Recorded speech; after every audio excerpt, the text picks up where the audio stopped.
I think your mic's on, Warren, so don't worry about it. Thanks all for sticking around. I think we're going to have another fantastic conversation. We have a great panel assembled to discuss the congressional role and oversight of trade. I think we're going to, I'm very pleased and honored to welcome my good friend Warren Maruyama.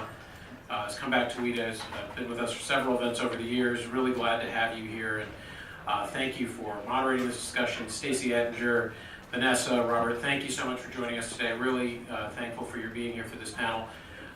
We'll have a discussion among the panelists, and then we'll go to Q&A from the audience. Warren? Great, thanks, Ken.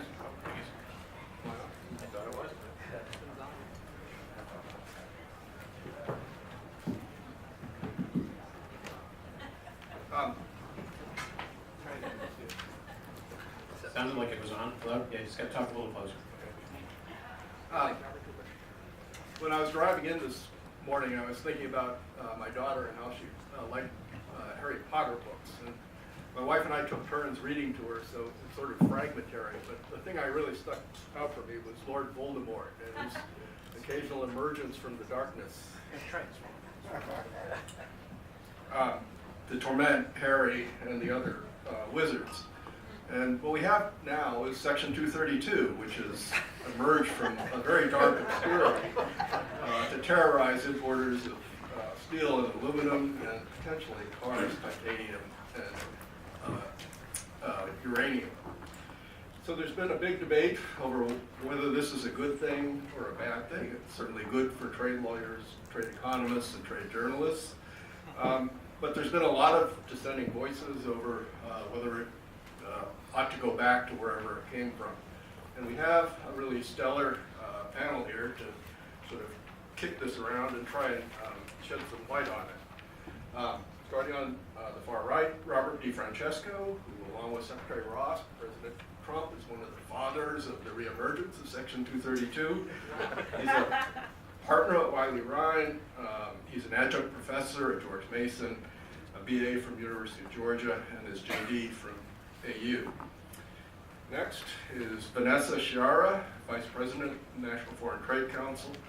She spent some time at ECAT. Before that, she was in private law practice and an assistant general counsel at USTR, where she worked on NAFTA and WTO. She started out as a trial attorney with the Department of Justice, and we briefly shared an office for a few months. And on my immediate right is Stacy Ettinger. Stacy is a partner at the DC office of K&L Gates, but she served for over 9 years as a senior legal and policy advisor to the Senate Democratic leader, Senator Chuck Schumer. And prior to working in the Senate, she served for 15 years at Commerce, tormenting imports of steel and aluminum, but also engaging in bilateral and multilateral trade negotiations and doing WTO litigation where Commerce tried unsuccessfully to defend its various dumping decisions. So we'll start out maybe with Robert stating the case for 232. Great. Thank you, Warren. As much as I maybe like to, I can't claim credit that Warren was espousing on me about the 232. We did work with the administration for both the steel and aluminum industries in favor of the 232s. I think the basic case is that both industries are experiencing significant adverse effects from a global overcapacity crisis.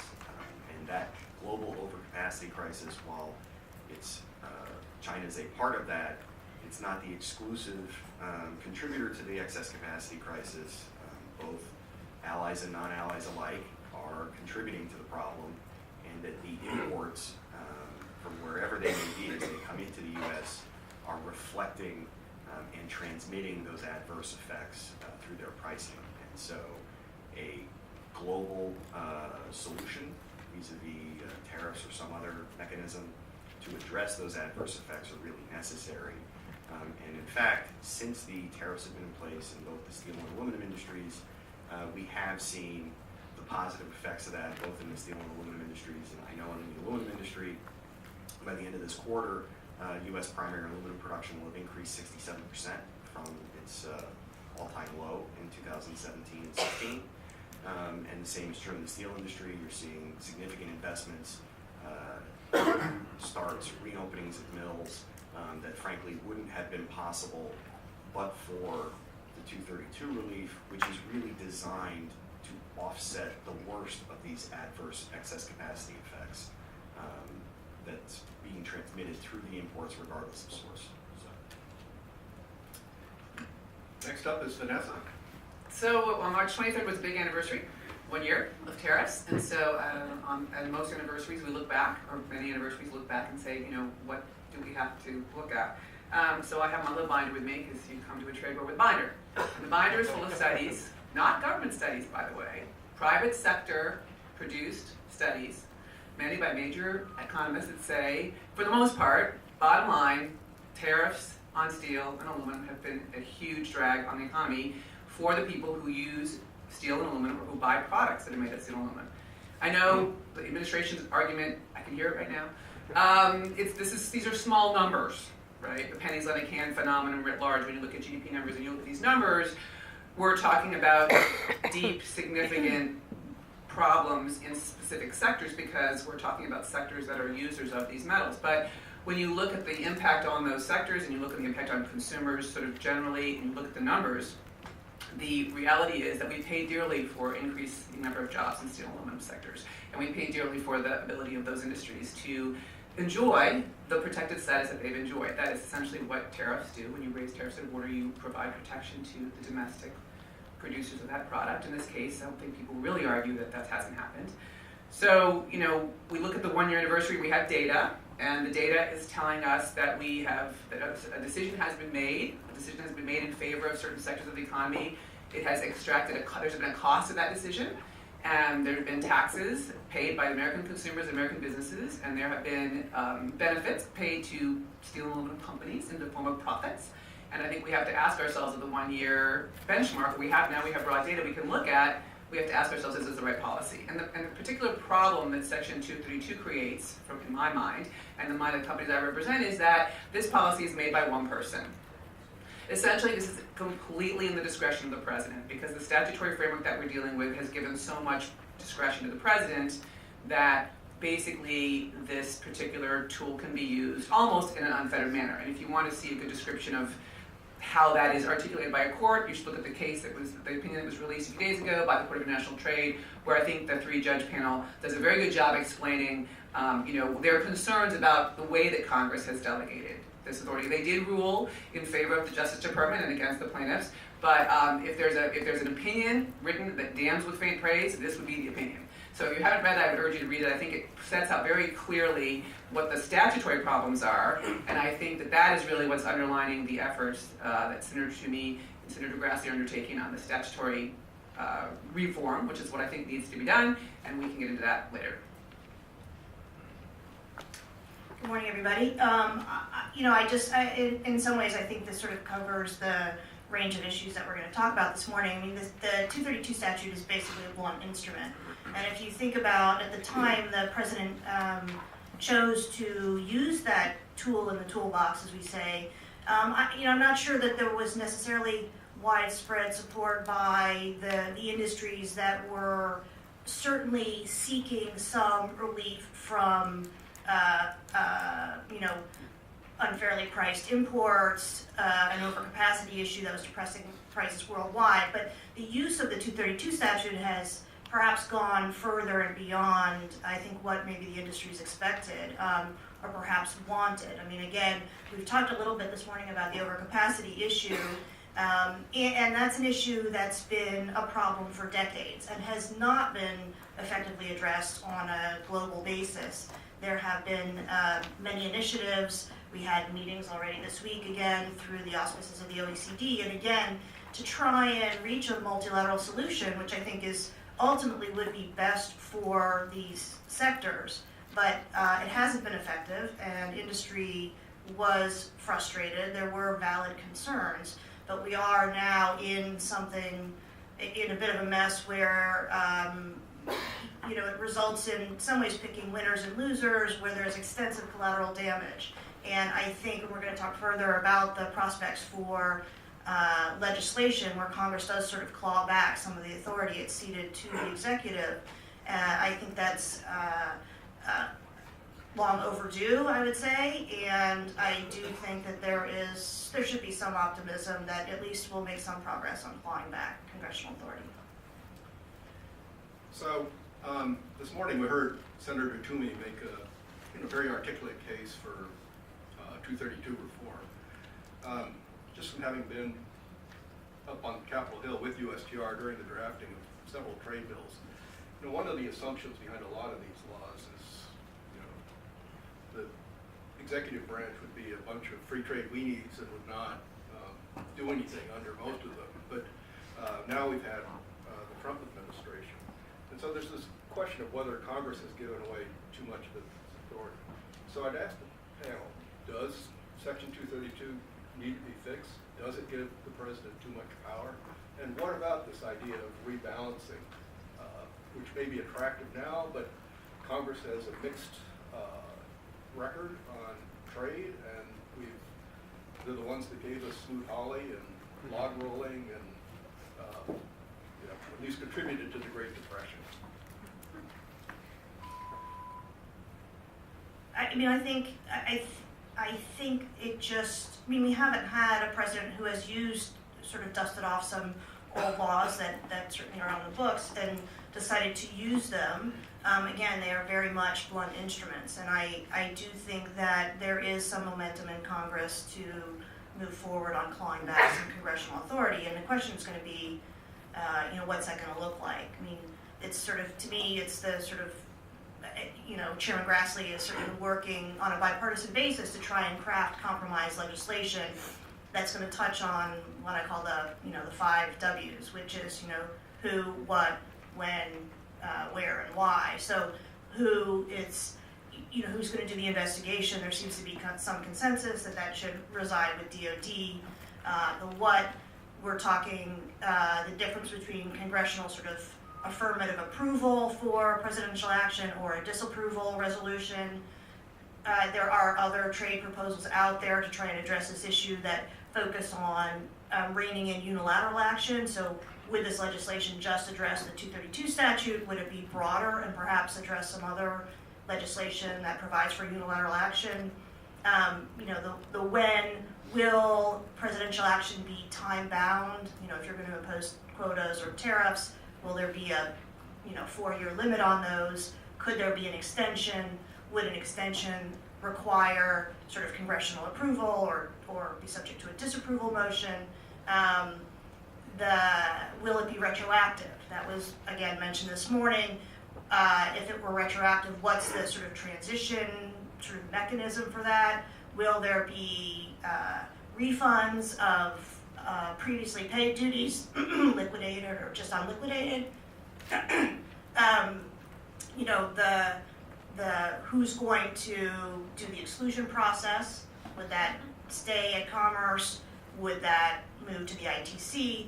And will we get a definition of why? Will we understand what we mean by national security if we're just talking about the 232 law?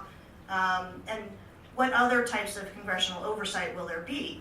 Will there be reports that talk about, and Chairman Grassley has mentioned this, sort of a report on whether or not the actions have resulted in or are resulting in meeting the national security objectives? And other reports that are sort of contiguous with these actions, the impact on the sector at issue and on the U.S. economy writ large. And those I think are sort of what they're negotiating over, the parameters of what this legislation might look like. And it's, these are difficult issues and can be complicated when you're trying to put pen to paper. But I think that there is a sincere effort ongoing amongst the members of Congress that are interested in this, in crafting something. So, Robert and Vanessa, if they did turn to trying to draft a bill, what, if anything, do you think they ought to do, or is it just fine and doesn't need to be fixed? Yeah, it needs to be fixed. I think someone said to me recently, what if there's a Democratic president? Do we need to fix this, right? I think the problem with this statute is it's the devil's workshop, right? you can do anything you want with this statute, and clearly the courts are feeling very constrained about saying that you can't do anything you want. So I think we can all, those of us who study the statute, on my side of the table, have come to the conclusion this is just not a well-drafted statute, and it's not a well-crafted delegation of authority. And so that is a situation that screams for some sort of reform. And I think people thought the rule, particularly on the Senate side, I think are worried about long-term institutional issues here. So this statute being used by one president in an extreme sense would then potentially create interest by others down the road in using it in an extreme sense. And you can see a Democratic administration using it in ways that a Republican administration uses it. And you can think of all sorts of iterations, because if there's really no constraint and the president can basically do pretty much whatever he wants in terms of protecting industries, I think that's a dangerous road to travel down. So I think the big picture is that the statute needs reform because it is allowing the president to make industrial policy decisions, significant ones, without any sort of robust debate. And in particular, this administration, in the way it operates in terms of its sort of lack of transparency with lots of stakeholders, I think that is particularly concerning to those of us in the business community who, frankly, don't have a very robust conversation with the White House, because the White House is only interested in talking to certain parts of the industry. So yeah, I think the statute needs reform. I think it needs reform not just because of this particular president, but I think it needs reform generally. It's just not a very good statutory delegation, and I think that's what Senator Toomey and Senator Grassley are really focused on. It will be difficult to thread the needle in terms of where I think Senator Toomey was being a little bit nice to Senator Portman. I think they have a lot of differences of opinion, and those two bills are not that close. So, trying to find a way to get both of them on board, and they both represent important voices that others will follow. I think that's the trick of the thing, and Senator Grassley's staff has their work cut out for them for sure. Thank you.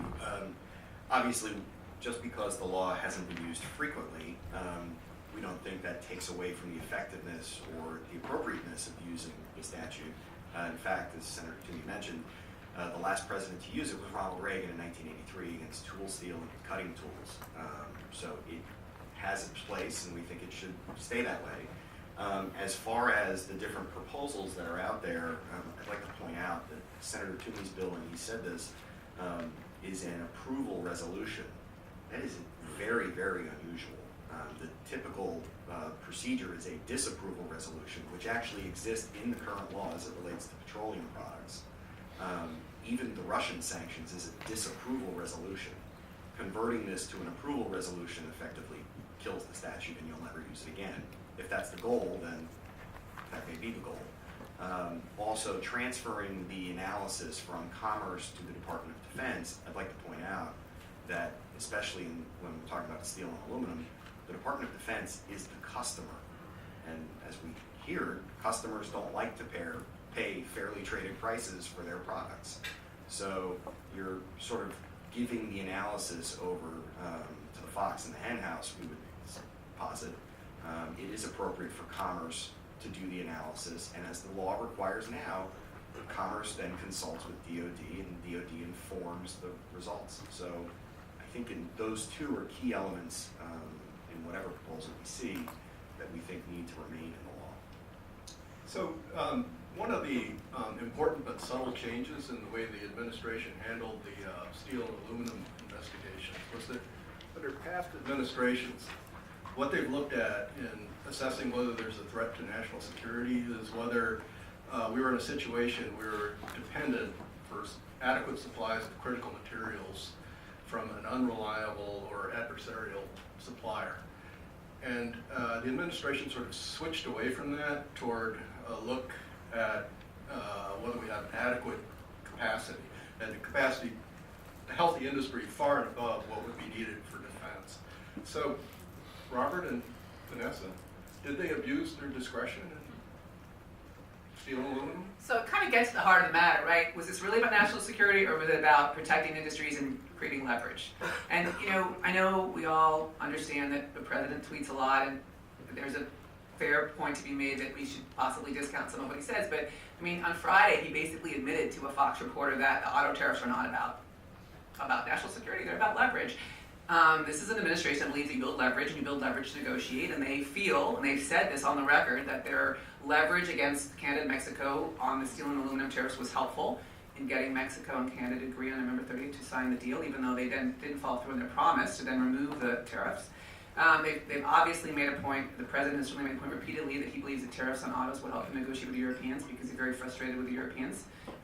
So I think, there's a certain amount of intellectual dishonesty going on here, and honestly, I think that's one of the reasons the Commerce Department is frankly being painted institutionally in an unfair manner. I think there's a lot of resentment and anger that's directed at Commerce, both because of the way they produce the initial reports on steel and aluminum. What we hear through rumors is likely in the audit report, the way the exclusion process has been run. I think there's a lot of sort of anger directed toward the agency, and I think that's fueling the move to DoD. I agree with you, I'm not sure DoD is the right place to do the analysis, but I think there's so much concern that Commerce has become politicized in this process, is not serving as an arbiter, sort of in any sort of independent manner, that there's a lot of congressional sort of willingness to move it to DoD, even if institutionally DoD may not be the right place. And I think that some of that is sort of, there are a lot of hardworking people at Commerce, I know them well, I think some of it's misdirected at them, but they're trying to carry out a political directive, and the political directive is basically run by pretty political people who have a very specific constituency in mind. So that may be part of what's going on with the Commerce DoD thing. Thank you. So two parts to your question.